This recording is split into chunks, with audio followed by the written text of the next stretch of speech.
IVM। नमस्कार, खेल नीति पर आपका स्वागत है। मैं हूं राजीव मिश्रा। आज बात करेंगे लीडरशिप क्वालिटी की और आपको बताएंगे कि कप्तान को अगर अपनी टीम का साथ मिलता है तो फिर टीम का विकास किस तरह से होता है। क्योंकि 2012 में जब कोलकाता नाइट राइडर्स ने पहली बार आईपीएल का टूर्नामेंट जीता और गौतम गंभीर से एक सवाल किया गया जो इस टीम के कैप्टन थे, तो उन्होंने कहा टीम हमेशा कप्तान को बेहतर बनाती है, कप्तान कभी अकेला बेहतर नहीं होता। और उसके बाद एक लंबी बहस भी छिड़ी और ये बहस मुझे लग रहा है आज तक चली आ रही है कि एक टीम कप्तान को बेहतर बनाती है, कप्तान टीम को बेहतर बनाता है।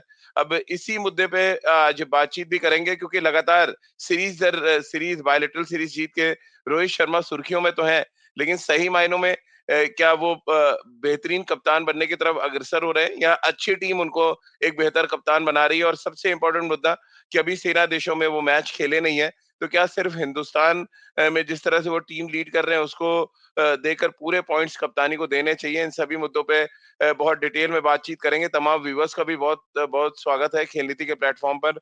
और हमारे साथ दो खास मेहमान इस समय जुड़ चुके हैं। निखिल भाई हैं और राजकुमार भैया भी हमारे साथ जुड़ गए हैं। दोनों लोग अलग अलग फन के माहिर हैं, लेकिन विधा इनकी एक तरह की थी, दोनों ऑफ स्पिन गेंदबाज रहे हैं। तो देखेंगे आज की जो विधा होती है वो सोच में क्या एक जैसी तब्दील होती है या नहीं।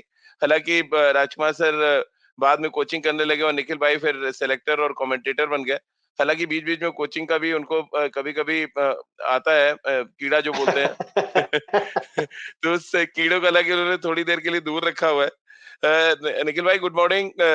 क्योंकि अमेरिका से लौटे हैं, एक तो सुबह कैसी लग रही है आपको दिल्ली की, ये बताएं। यहाँ की जो हवाएं हैं, वो कैसी लग रही है इस समय आकर? क्योंकि एकदम साफ सुथरी हवा से आप आ चुके हैं पॉल्यूशन के बीच में दोबारा से जूझने के लिए। देखो, मोहाली पंजाब के बीच में, हरियाणा के बीच में, वो खेतों के बीच की जो हवा है, वो अच्छा, आप सुगंध हाँ, है, आप तो उससे मोहाली बढ़िया पहुंच चुके कुछ हैं नहीं टेस्ट है। मैच के लिए। जी जी जी जी। वहां वहां पहुंच गए। और यही तो मजे की बात है कि सीधा एलए से, फ्रिस्को से दिल्ली, फिर मोहाली, जो अपनापन नजर आता है। कल रात को खाना ऑर्डर कर रहे थे, क्या खाना है, जी। मतलब आप मिस करते हैं ये सब चीजें। बाहर जाना ठीक है, लेकिन अपना देश जो है ना, वो अपना देश है राजीव भाई, इसमें लेकिन क्या मक्की कोई की दो रोटी राय और नहीं है। सरसों का साग ऑर्डर हुआ है या ओह, फिर पंजाबी चिकन ऑर्डर हुआ वहाँ? नहीं नहीं सर, जो आपने बोला ना, वो साग और रोटी और अपनी वो पीली तड़के वाली दाल। हाँ, ये जो क्या चीजें बात वहां है। नहीं मिलती। लेकिन राजकुमार हाँ, सर भी एक ऐसे जगह पर है जहाँ पे वेजिटेरियन खाना बहुत मुश्किल है। ये इसमें गुवाहाटी में है, जहाँ पर बिहू डांस तो देख सकते हैं, लेकिन वेजिटेरियन खाना शायद दिखना बड़ा मुश्किल होता है वहाँ पे। राजकुमार सर कितनी मुश्किल हो रही है वहाँ पे इस समय वेदर को लेके? हमने देखा तकनीकी बड़ी प्रॉब्लम्स हो रही हैं और डेली टीम अलग प्रॉब्लम क्रिएट कर रही है आपको एक कोच होते हुए। कितनी कितनी प्रॉब्लम्स है इस समय गुवाहाटी में? प्रॉब्लम्स तो हैं राजीव। जब टीम अच्छा नहीं करे तो कोच के लिए बड़ी प्रॉब्लम्स होती हैं, क्योंकि हाँ। कोच हमेशा निशाने पर रहता है जब टीम अच्छी नहीं करती। दो वो खेल नहीं रहा होता, लेकिन जब टीम जीतती है तो टीम को क्रेडिट दिया जाता है, लेकिन जब टीम हारती है तो कोच को जरूर ब्लेम किया जाता है कि गलत टीम खिलाई या गलत प्लानिंग थी या वट। वो एग्जीक्यूशन प्लेयर नहीं कर पाते और अनफॉर्चुनेटली झेलना कोच को पड़ता है। बाकी वेदर बिल्कुल दिल्ली जैसे ही है यहाँ पे। लेकिन हाँ, जो दिल्ली का फूड है, जो निखिल भी मिस हाँ। करते हैं, वो हम यहाँ गुवाहाटी में भी मिस कर रहे हैं। यहाँ बहुत डिफरेंट बहुत डिफरेंट फूड है यहाँ पर। तो जो वी आर यूज टू, जो नॉर्थ इंडियन फूड है, वो दिल्ली का कोई जवाब नहीं है राजीव, इसमें कोई शक नहीं है। निखिल भाई, क्योंकि अब टीम खराब करती है तो कोच पे ब्लेम आता है। निखिल भाई, क्योंकि राजकुमार सर ने चर्चा की शुरुआत खुद ही कर दी है, तो हम आ जाते हैं अपने टॉपिक पे। जो हमने टॉपिक रखा था कि सबका साथ रोहित का विकास, क्या इस टैगलाइन के साथ आप जाएंगे या थोड़ा अभी आप इंतजार और करेंगे? क्योंकि जो दो बड़े स्टेटमेंट आए, पहले मैं उस पर आपसे बातचीत कर लूं। पहला स्टेटमेंट ईशान किशन का आया जब उन्होंने 89 रन की पारी खेली। उन्होंने कहा कि रोहित शर्मा उनके कमरे में आए और उन्होंने कहा कि तू अपने तेरे टैलेंट पे मुझे भरोसा है और हम तुमको लंबा रन देंगे, तुम अपना नेचुरल खेल खेलो। और आके प्रेस कॉन्फ्रेंस में पूरा क्रेडिट उन्होंने कप्तान को दे दिया। अब फिर गौतम गंभीर की बात ज़हन में आती है कि एक अच्छी टीम जो है कप्तान को बेहतर बनाती है, ना कि कप्तान बेहतर होता है। अब 2 अलग-अलग चीज़ें निकल कर आ रही हैं इस समय निखिल भाई। राजीव भाई देखिए, मैं गौतम गंभीर की बात पे पहले आता हूँ कि एक हुँ, अच्छी टीम रहती है तो कप्तानी और निखर के आती है। और हुँ, फिर दूसरी बात, पे आता हूँ। आप जब 11 जनों की टीम खिलाते हैं या 15 रहते हैं, तो आपके साथ बतौर कप्तान 14 ऐसे और खिलाड़ी और सदस्य रहते हैं, जिनको आपके एक वो मैन मैनेजमेंट स्किल्स जिसको कहते हैं, बहुत से हम्म। खिलाड़ी से आप उनका बेस्ट किस तरीके से निकलवा सकते हैं। अच्छी टीम होना ज़रूरी है, लेकिन उस खिलाड़ी से उसका बेस्ट किस तरीके से निकलवा सकते हैं, वो हम्म। ज़रूरी रहता है। क्योंकि 14 अलग दिमाग रहते हैं, किस तरीके से किसी कंधे पे हाथ रखना होता है, किसी को थोड़ा-सा डरा के रखना होता है, किसी को बोलना होता है, ये कॉन्फिडेंस देना होता है, यार आप मेरी टीम के ना मेन प्लेयर हो, आपको मुझे मुकाबला जिताना हो। और खास तौर से एक कप्तान की ज़रूरत कब पड़ती है राजीव भाई? जब आप मैच के बीच में रहते हैं, किसी बॉलर को 1 ओवर में 2 चौके या 2 छक्के लग जाते हैं ना, तो आप हाँ। हम सब उस चीज़ से गुज़रे हुए हैं, आप भी उस चीज़ से गुज़रे होंगे, तो कहीं न कहीं नज़र जो है ना वो कप्तान की तरफ जाती है। वो रिएक्शन जब कप्तान के चेहरे से आता है, वो मेरे लिए बहुत ज़रूरी रहता है। वो अगर हम्म। घूम के आता है, कहता है यार कोई बात नहीं, ये प्लान था, फील्डर के सर के ऊपर से छक्का लग गया, उसका भी काम है, अपने प्लान को स्टिक करो। उस समय कॉन्फिडेंस देना ज़रूरी है।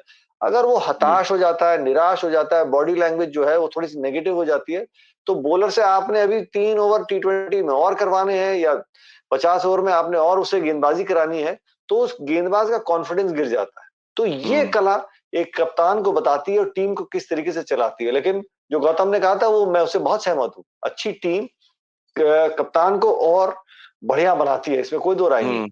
फिर तो राजकुमार सर विराट को फिर बेहतर कप्तान कैसे कहेंगे? उस समय भी लोग यही कहेंगे टीम अच्छी थी, पेस बॉलर्स अच्छे थे इसलिए कप्तान अच्छा थे, रिकॉर्ड अच्छे बन गए। फिर तो ऐसे स्टेटमेंट अ, आने शुरू हो जाएंगे। नहीं बिल्कुल राजीव, लेकिन उसमें कंट्रीब्यूशन जरूर देखा जाता है कप्तान का कि हाँ। उसने कितना बैक किया अपने गेंदबाजों को या यंगस्टर्स को कितना बैक किया। जैसे अभी निखिल ने कहा कि अगर बॉलर पे फेथ है कप्तान को, और वो कहता है कि कोई बात नहीं, आपको 2 चौके लग भी गए लेकिन अभी मुझे पूरा विश्वास है कि तुम ही मुझे विकेट निकाल कर दोगे, तो बॉलर का कॉन्फिडेंस भी हाई होता है। और शायद यही बहुत बड़ा कंट्रीब्यूशन विराट का भी रहा भारतीय क्रिकेट में कि उन्होंने एक ऐसी पेस बैटरी यूनिट तो कम से कम भारत को दी है जो पहले कभी नहीं होती थी, और एक काफी फिट टीम है। लेकिन हाँ, बहुत कुछ डिपेंड करता है। अब कई बार होता है कि आप एक अच्छे कप्तान होते हैं, जैसे इंग्लैंड में माइक ब्रेयली को कप्तान एज ए कप्तान उनको टीम में खिला दिया गया था कि वो कप्तान बहुत अच्छे हैं, उनकी स्ट्रेटेजी उनकी टैक्टिक्स बहुत शानदार हैं। वहीं पर जिस तरह वेस्ट इंडीज एक समय जब वर्ल्ड में डोमिनेट कर रही थी, तो क्लाइव लॉयड स्लिप में खड़े होते थे, हर 4 ओवर के बाद बोलते थे कि भाई आप बदलते रहिए। वो 4 ओवर के बाद दूसरा फास्ट बॉलर आ जाता था, फिर तीसरा, फिर चौथा। तो उसमें कप्तानी कुछ करने को नहीं थी, लेकिन वो बड़े कप्तान बन गए क्योंकि बड़ी टीम थी वो। तो ये एक बड़ा डिबेटेबल चीज है कि बेटर टीम एक अच्छा कप्तान बनाती है या एक अच्छा कप्तान एक बेहतर टीम बनाता है।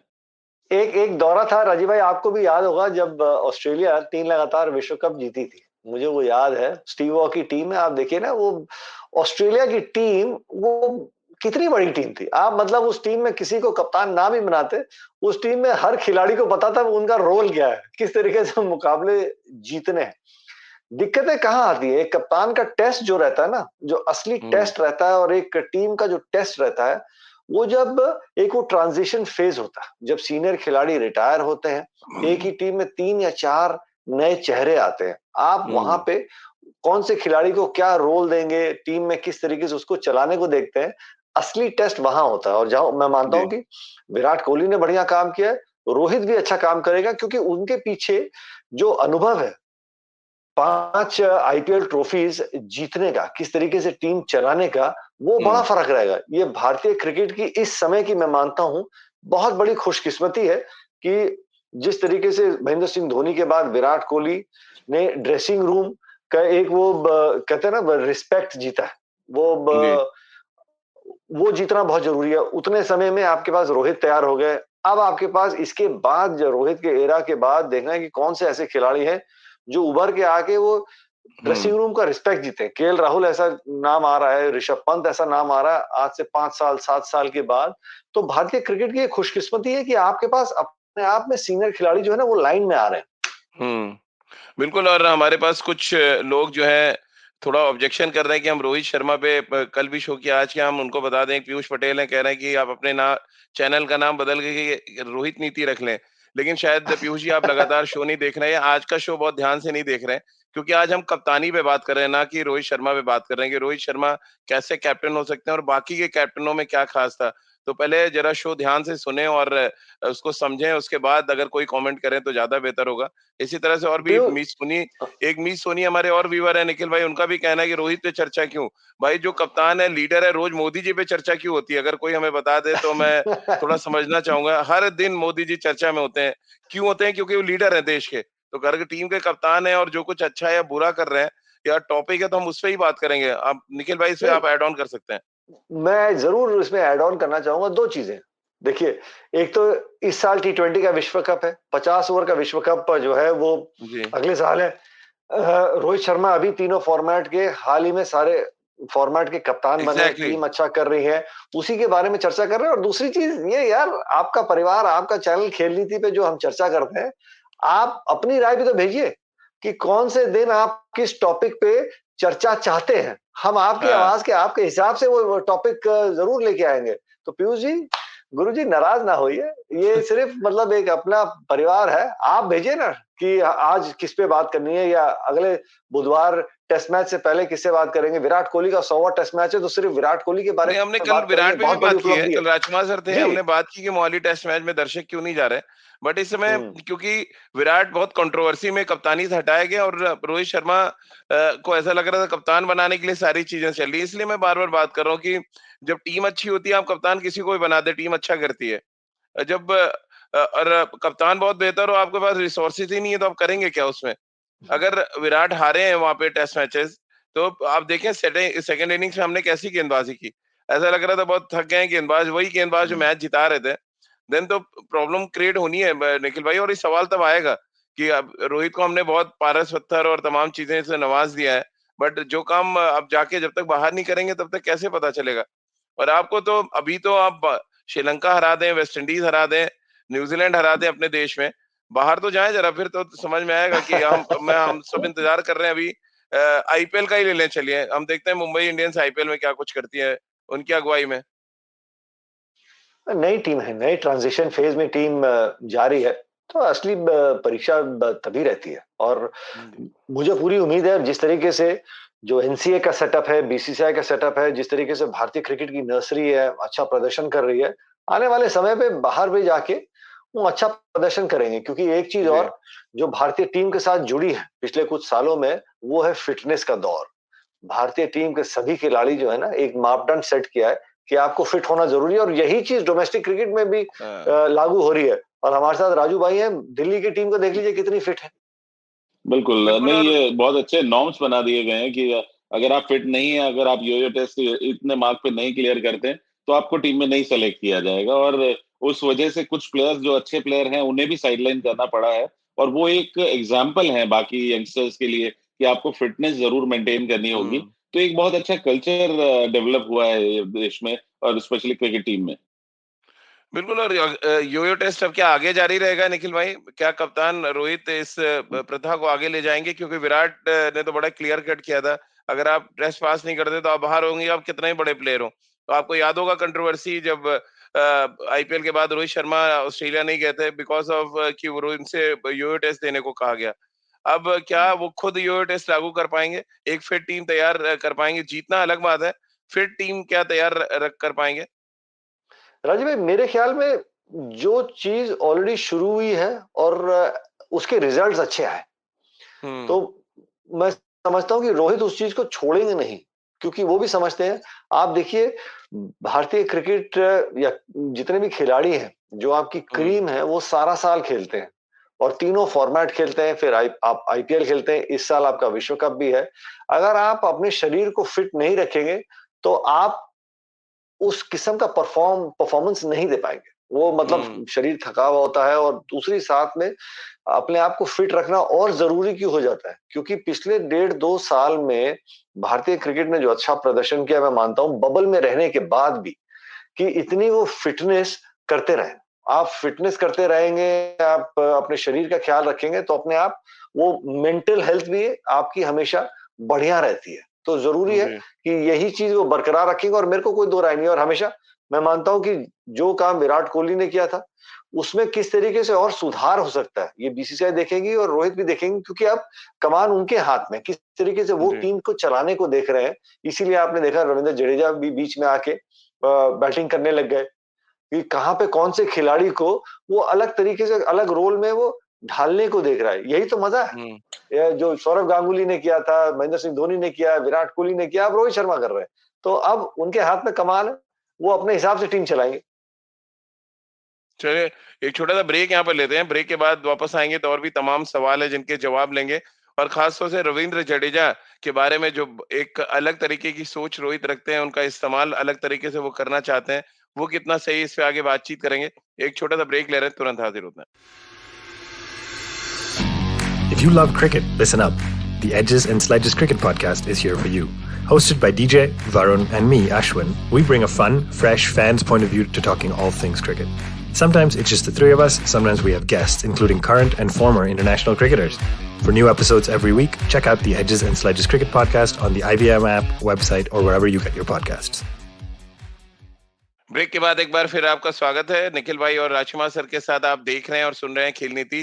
निखिल भाई, रविंद्र जडेजा को लेके जिस तरह का एक्सपेरिमेंट रोहित ने शुरू किए, वो एक अलग चीज है और उसका पूरा क्रेडिट रोहित को जाता है। जिस तरह से उन्होंने कहा कि एक बैटिंग ऑलराउंडर के तौर पे उनको हम देख रहे हैं और हम चाहते हैं बैट से ज्यादा कंट्रीब्यूट करें, और दोनों टी20 मैचेस में उन्होंने उनको ऊपर खिलाया। और जब रविंद्र जडेजा से पूछा गया, वो भी उतने ही खुश थे कि रोहित ने मुझे बताया है कि आपकी बैटिंग स्किल्स क्या हैं और आप इंडिया के लिए क्या कुछ कंट्रीब्यूट कर सकते हैं। ये बिल्कुल डिफरेंट सोच है जो ना धोनी ने कभी रविंद्र जडेजा को लेके बताई, ना ही विराट कोहली ने। कैसे आप देखते हैं ये एक अलग तरीके से एक अलग खिलाड़ी को देखना, फिर वो चाहे श्रेयस अय्यर हो या रविंद्र जडेजा हो या रवि बिश्नोई, उन सभी के बारे में अगर हम बात करें तो? राजीव भाई देखिए, मेरे लिए सबसे जरूरी चीज क्या था, हम सब जानते हैं रविंद्र जडेजा में क्या काबिलियत है, हरफन मौला खिलाड़ी है, अद्भुत खिलाड़ी है। जब ऑन सॉन्ग रहते हैं तो मेरे ख्याल में उनसे बढ़िया ऑलराउंडर शायद ही अभी हमने किसी को देखा होगा, जिस कंसिस्टेंसी से वो अब रन बना रहे हैं पिछले 4-5 साल में। मेरे लिए सफलता होना तो चलिए बहुत बढ़िया बात है, पर मेरे लिए एक ये था कि एक कप्तान ने अपनी टीम को चलाने के लिए अलग सोच है और वो निर्णय लिया। वो डिसीजन लेना मेरे लिए जरूरी था कि चलो यार, थोड़ा सा आउट ऑफ द बॉक्स इस खिलाड़ी को ऊपर भेज के देखते तो सही है कि ये जो बीच का फेज है, क्या ये मेरे बाकी बैट्समैनों के ऊपर से वो प्रेशर हटा सकता है। क्योंकि आप टी20 के मुकाबले में देखिए, पहले 6 ओवर में पावर प्ले रहता है, फिर बीच का फेज जो है वो स्ट्राइकिंग हर टीम की थोड़ी सी गिर जाती है। तो रोहित की सोच ये थी कि यार मैं बीच में एक ऐसे खिलाड़ी को भेजता हूँ जो मेरी वो स्ट्राइक रेट जो है ना वो गिरे ना। क्योंकि जिस हाँ। नंबर पे वो रविंद्र जडेजा आ रहे थे, अच्छे से अच्छे दिन में उनको 10-15 गेंदें मिलती थी खेलने के लिए, और खराब से खराब दिन में जब उनको बैटिंग करने का मौका मिलता था तब 50 पे 4 या 50 पे 5 लगे होते थे। तो उनको कहता, जब ये खिलाड़ी उस सिचुएशन में रन बना सकता है तो मैं इस खिलाड़ी को एक बगैर प्रेशर वाली सिचुएशन में बैटिंग करने को भेजूं, उनको थोड़ा सा हुँ, कॉन्फिडेंस दूं। तो उस तरीके से उस खिलाड़ी को यूज किया और मुझे लगता है वो विश्व कप की तैयारी की वजह से ये प्रयोग जो है इतना सफल हुआ। तो ये हुँ। सोच है एक कप्तान की कि मैं टीम में कि पहले 6 ओवर बीच के फेज में स्कोरिंग रेट गिरू ना, और ऐसे बैट्समैन से बैटिंग करवा रहा हूं जिनकी अच्छे से अच्छे दिन मुश्किल से कुछ गेंदें आती थे, उनका किस तरीके से और बेहतर इस्तेमाल कर सकता हूं। राजकुमार सर, आप इस सोच से कितना सहमत हैं कि एक बैटिंग ऑलराउंडर के तौर पे रवींद्र जडेजा का इस्तेमाल किया जाए? देखिए राजीव, हर कप्तान की सोच अलग होती है। धोनी और विराट शायद उनको एक बॉलिंग ऑलराउंडर की तरह देखते थे। वहां पे उनका प्रदर्शन बहुत शानदार रहा था एज ए बॉलर भी। टेस्ट मैचेस उन्होंने भारत को जिताए एज ए बॉलर। लेकिन अच्छी बात है अगर रोहित उनको यूज करना चाहते हैं एज ए बैटिंग ऑलराउंडर, और अगर वो सक्सेसफुल होते हैं। अभी बहुत जल्दबाजी होगी ये कहना कि ये जो एक्सपेरिमेंट है ये बहुत सक्सेसफुल हो गया है, क्योंकि एक दो इनिंग से आप एसेस नहीं कर सकते, एंड दैट टू हुँ, जैसा मैं पहले भी कहा कि बहुत वीक अपोजिशन से खेले हम ये दोनों सीरीज, भले वो वेस्ट इंडीज थी या श्रीलंका। तो इनमें जो एक्सपेरिमेंट हमने किए हैं, अच्छी बात है कि जो सक्सेसफुल हुए हैं, लेकिन आप उनसे सिर्फ इसी परफॉर्मेंस से आप ये एसेस नहीं कर सकते कि ये प्लेयर तैयार हो गया आपके वर्ल्ड कप के लिए या इस स्लॉट के लिए। ये अभी एक्सपेरिमेंट है, और जब टफ अपोजिशन आएगा तब आपको देखना होगा कि तब वो प्लेयर कैसे बिहेव करता है या कितना सक्सेसफुल होता है। लेकिन अच्छी बात है, एक्सपेरिमेंट करने चाहिए, और वो अगर सक्सेसफुल हो तो वो टीम के लिए हमेशा बेहतर ही होते हैं। और कैपेबिलिटी है रविंद्र जडेजा में, इसमें कोई डाउट नहीं है। उन्होंने फर्स्ट क्लास क्रिकेट में शायद 100 बनाए हुए हैं, तो वो काफी कैपेबल हैं। हमने आईपीएल वगैरह में भी देखा है कि कई बार मैच विनिंग उन्होंने इनिंग्स खेली हैं। तो जरूर एक एक्सपेरिमेंट है, लेकिन मैं चाहूंगा कि बहुत जल्दबाजी नहीं हो अभी ये कहने के लिए कि ये जो हमारा एक्सपेरिमेंट था ये कामयाब हो गया और हमें एक टॉप ऑर्डर का बैट्समैन मिल गया है। तो अभी क्योंकि बेहतर अपोजिशन के सामने जब वो परफॉर्म करेंगे तो और अच्छा होगा। निखिल भाई, एक्सपेरिमेंट्स के साथ साथ इंजरी का दौर भी बढ़ गया है। ठीक है, आप एक्सपेरिमेंट्स करें, अगर आप पिछली 2 सीरीज उठा के देखें, कम से कम 6 से 7 प्लेयर इंजर्ड हुए हैं आपके। ये बहुत वरिंग फैक्टर है, क्योंकि जब आप प्लान कुछ कर रहे होते हैं, और रोहित के लिए ज्यादा वरिंग फैक्टर है क्योंकि वो एक्सपेरिमेंट्स भी कर रहे हैं, एक टीम बिल्ड करना चाहते हैं, और सडनली 2 खिलाड़ी टीम के साथ साथ नहीं होते हैं, जैसे सूर्य कुमार यादव और दीपक चहर के साथ हुआ। जब लखनऊ टीम पहुंची, पता चला उनको एनसीए जाना पड़ा। तो ये आपको लग रहा है इंजरी एक तो बढ़ की हो रही है, क्या रीजन आप देख रहे हैं? क्या एक फटीग, एक बायो बबल एक बड़ा रीजन है जिसकी वजह से चीजें थोड़ा बिगड़ रही हैं और इंडियन क्रिकेट में? राजीव भाई, जितना आप खेलते रहेंगे, बायो बबल को आप देखिए, मुश्किल तो है, हर खिलाड़ी के लिए आसान नहीं रहता। आप बायो बबल में रह रहे हैं, और किसी ने सही कहा है ना कि आप बायो बबल का शब्द हटा दीजिए, पाबंदी हटा दीजिए, तो आप शायद अपने कमरे में बैठे रहेंगे। लेकिन जब आपको ऊपर पाबंदी होती है, तो पाबंदी को आप तोड़ने की कोशिश करते हैं, या सोचते हैं यार मैं ये काम नहीं कर सकता, तो दिमाग वहां चला जाता है। बट मुझे लगता है कि क्योंकि आप उस लेवल पे क्रिकेट खेल रहे हैं, वो कंपटीशन लेवल आपका रहता है, और आप 30 साल के जब दूसरी साइड पे रहते हैं, तो कहीं ना कहीं वो शरीर जो है वो आप मजबूत करने की कोशिश करते हैं, लेकिन वो स्ट्रेस में परफॉर्म करने में वो इंजरीज होंगी।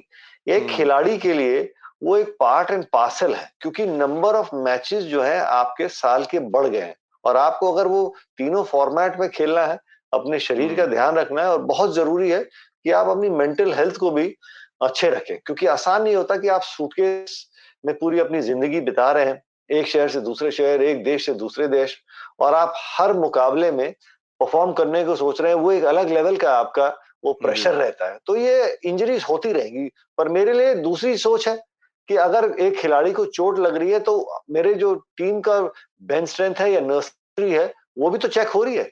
उनका जब समय हम्म। आएगा तो उनको भी थोड़ा सा एक्सपोजर मिल रहा है। अगर कोई खिलाड़ी अच्छा करता है, तो मेरे पास एक और खिलाड़ी तैयार हो जाता है। तो पता चलता है भारतीय क्रिकेट कितनी सुरक्षित है और कितनी मजबूत है, जब बेंच स्ट्रेंथ भी अच्छा कर रही है।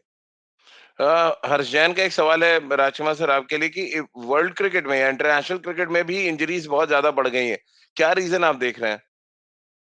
देखिए, वर्कलोड मैनेजमेंट राजीव बहुत इम्पोर्टेंट है। और हम्म। आजकल बहुत से ट्रेनर्स हैं, फिजियोथेरेपिस्ट हैं, जो आपको एक प्रोग्राम देते हैं कि आपको इस तरह ट्रेन करना है।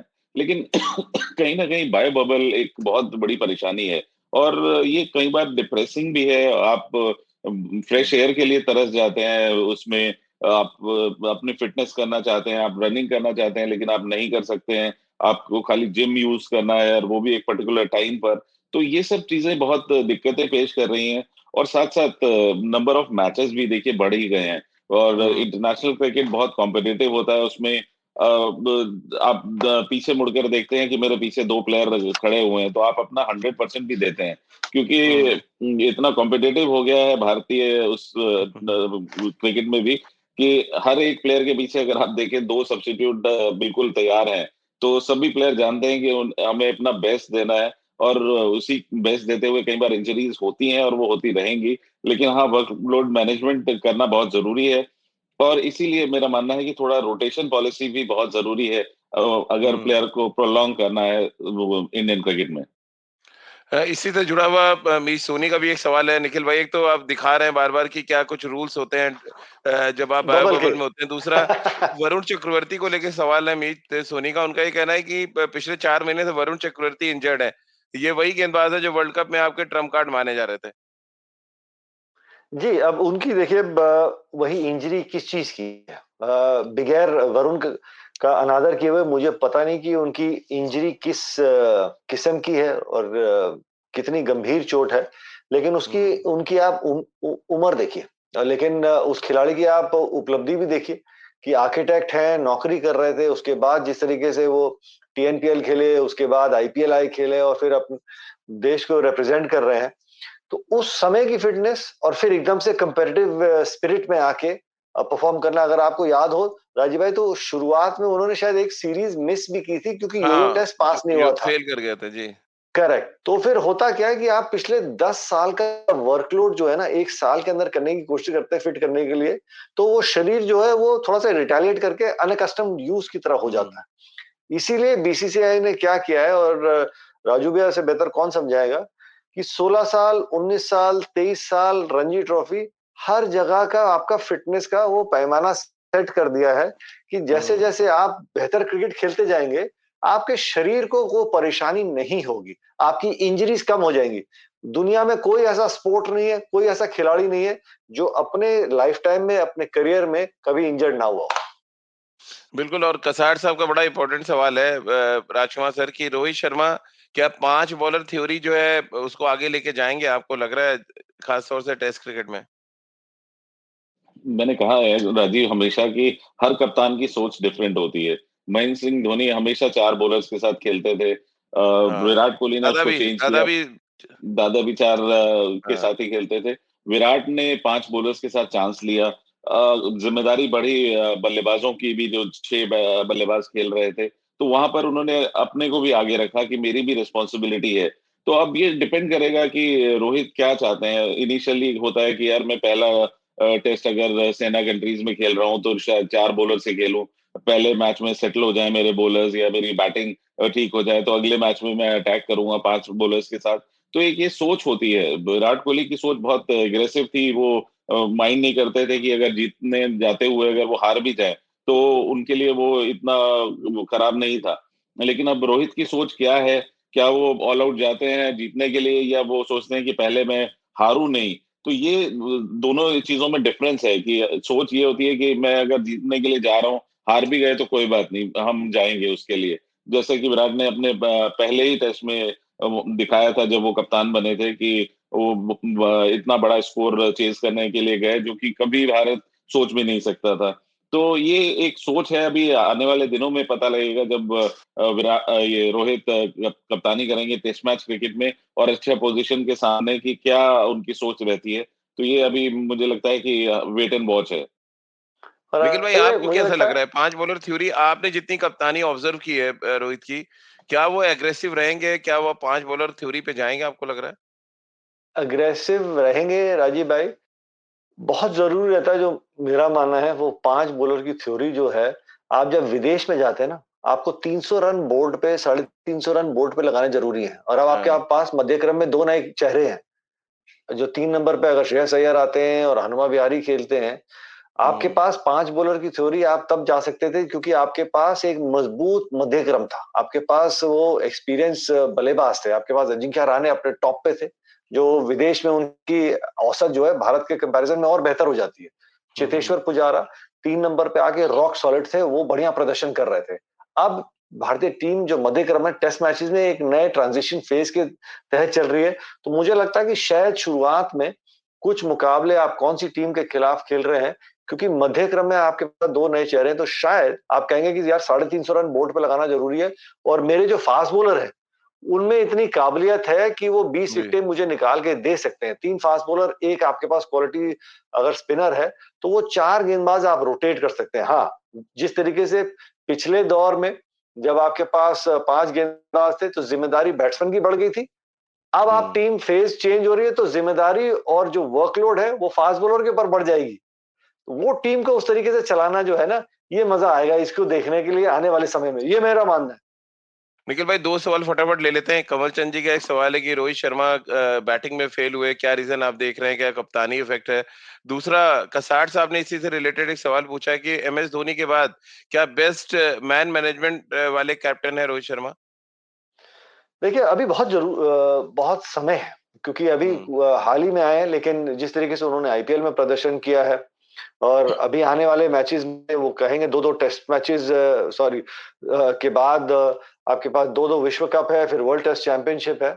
उम्मीद करता हूं कि हर खिलाड़ी या हर पूर्व कप्तान चाहेगा कि जो भारत का अगला कप्तान है वो मेरे से बेहतर करे, क्योंकि उसमें हम्म। फिर ये होता है कि भारतीय टीम का प्रदर्शन अच्छा रहेगा।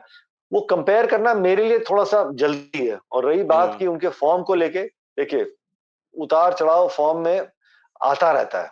Form is temporary, class permanent है, क्योंकि जब वो खिलाड़ी का बल्ला बोलता है तो फिर वो मुकाबले जो है ना वो अकेले ही जिताएगा। तो मेरे को उनके बल्लेबाजी की चिंता बिल्कुल भी नहीं है।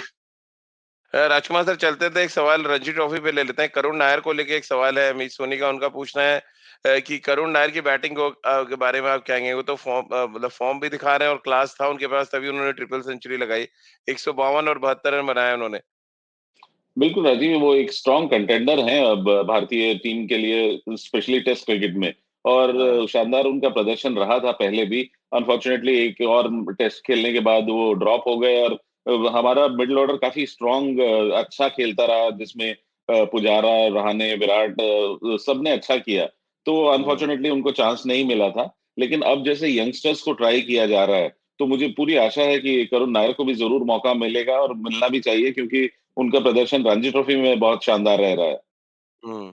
चलिए, बहुत बहुत शुक्रिया राजकुमार सर आपका, और निखिल भाई आपका हमारे साथ जुड़ने के लिए। तो जुड़िए खेल नीति के साथ हर सुबह 9:30 पर खेल नीति के यूट्यूब चैनल और IVM के फेसबुक पेज पर। इसके अलावा मुझसे जुड़ सकते हैं और अपने सवाल भेज सकते हैं। @राजीव मिश्र मेरा ट्विटर हैंडल है। खेल नीति पी ये ट्विटर हैंडल है हमारे खेल नीति प्रोग्राम का, जहां पर आप अपने सवाल और हमारे एपिसोड को देख सकते हैं। इसके अलावा हर एपिसोड आप सुन सकते हैं खेल नीति का IVM ऐप पर, IVMpodcast.com पर, गाना, स्पॉटिफाई, सावन, गूगल पॉडकास्ट या अन्य IVM पॉडकास्टिंग नेटवर्क पर। आप सभी का बहुत बहुत शुक्रिया हमारे साथ जुड़ने के लिए।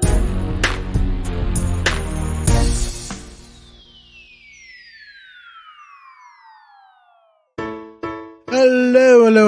It's been another great week on the IVM Podcast Network. On The Habit Coach, Ashton meets Dr. John DeMartini. He is a world-renowned human behavior expert and founder of the DeMartini Institute. He shares 5 actionable habits to align our purpose and values. On Think Fast, Varun and Suchita discuss Disney Plus Hotstar's swelling subscription numbers and actor Dwayne "The Rock" Johnson's new alcohol brand, Teremana Tequila. On All Things Policy, the Takshashila folk take a close look at the union government banning another 54 Chinese apps. On Smarter with Sid, Siddharth explores how Shark Tank India is changing the equation of the startup economy. And on Tere Mere Raste, Keshav takes us to Bhutan's royal capital, Thimphu. Do follow us on social media. We're IVM Podcast on Twitter, Facebook, Instagram, and LinkedIn. And remember, if you're enjoying this show or any of our other shows for that matter, please do tell a friend. It really helps us. Don't forget to rate us on any of the platforms that you're listening to. And also remember, you can check us out on YouTube at www.ivmpodcast.com/YouTube. And finally, we'd like to thank our sponsors this week, Bank of Baroda and HDFC Life Insurance. Thank you so much for making this possible. Inflation, fiscal deficit, GDP, MSP, NPA, equity market वगैरह वगैरह। दोस्तों, हमने सारे शब्द TV या अखबार में जरूर देखे होंगे या फिर सुने होंगे, पर हम में से कितने लोग हैं जो ये जानते हैं कि इन सब का सीधा प्रभाव पड़ता है हमारी सैलरी पर, हमारे इंक्रीमेंट पर और कमबख्त हमारे खर्चों पर। दोस्तों, मेरा नाम है अभिनव त्रिवेदी और मैं बात कर रहा हूँ इक्का दुक्का इकोनॉमी पॉडकास्ट से, जहाँ पे इस तरह के इकोनॉमिक और फाइनेंशियल टर्म्स को मैं जोड़ूंगा सीधा आपकी जेब से। हर मंगलवार एक नया एपिसोड सुने IVM पॉडकास्ट की वेबसाइट, ऐप या फिर किसी भी अन्य पॉडकास्ट प्लेटफॉर्म पर।